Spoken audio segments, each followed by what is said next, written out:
Hello and greetings to our assignment where we're finding five new technologies to use in the classroom. Throughout this assignment, I found some really fun things that I've loved playing around with, and this is definitely one of them.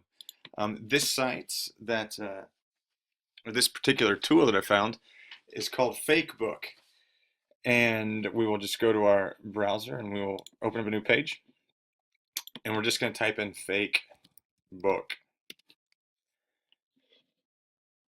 And we'll click on Fakebook right here. And Fakebook, as you can imagine, is set up kind of like a Facebook page. Okay. Um, it is great for non-traditional research type projects where we can research particular historical figures. So basically, all teachers can use it. Um, it is web-based, non-device specific site that works on any browser and is free. Um, the fact that it is set up like a Facebook page, so students are familiar with it. It's not new to them, and they can use it. So this fits in nicely with ISTE S6D. I will use Fakebook as a very fun research source with my physical education class. So maybe they can um, find a new way to present projects about specific historical sports figures. But I think I can also use it for the students who don't suit out or who are injured, and they can't participate in the particular class that we are doing. But like I said, this is a great tool that can be used for all teachers across all subject areas. Basically, our creativity can make it as much fun and as useful as we want. So we're going to start off by just following directions. Start by adding name here. So we're going to click right here and we're going to click on the name. Now this is the really fun thing about the site. As a physical education teacher, I'm going to kind of stay along those lines. So I'm going to keep it sport specific. So I type in the name Larry Bird. Okay. And when I type in Larry Bird, the site actually will find a picture of Larry Bird for me, which I think is just great. Okay. Now, where we're born, we click in the About, just like a Facebook page. Now, I know Larry Bird wasn't born in French Lick, Indiana, but as many of us that are sports geeks, like myself, know, um, Larry is the hick from French Lick. So we're going to put that he was born in French Lick, Indiana. Okay, we're not going to put family, but I'm also going to put the Boston Garden, okay, because we know that's where he did a lot of his work, was the Boston Garden. Now here's where it gets to be a lot of fun, okay?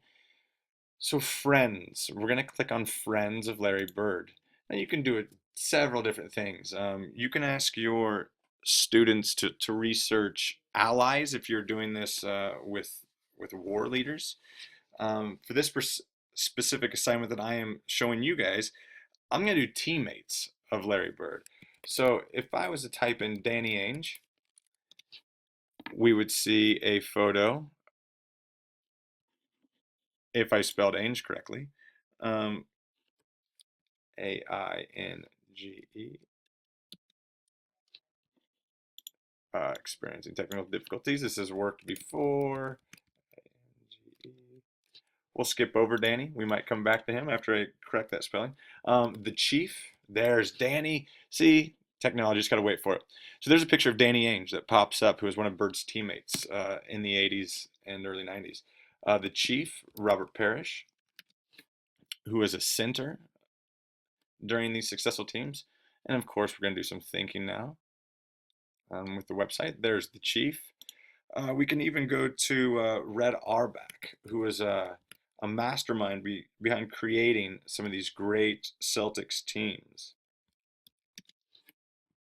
There's Red, one of the few pictures you'll see of Red Auerbach without a cigar.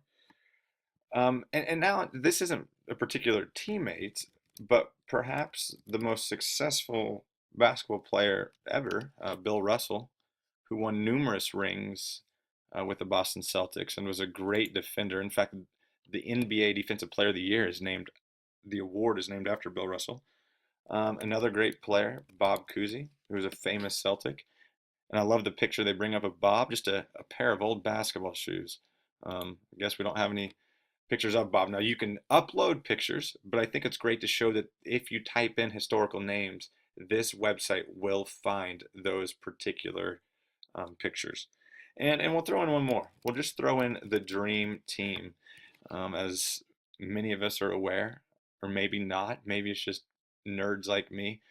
Bird was part of the original dream team in 1992 that played in the Barcelona Olympics and kind of was the first time basketball took off on a world stage. And so there are members of the dream team. I won't bore you by naming all 12 members of the dream team, but that can be another day. Okay, so now we can do other really fun things with this. We can add a post. So we're going to say getting buckets, because that's what Larry Legend did a lot. Um, and we're just going to put, well, just me hitting shots. And now we're going to go to the camera. And we're not going to go to the camera. That was a lie.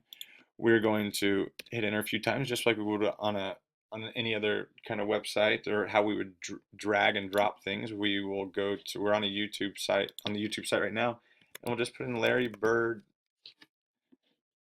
highlights. Okay.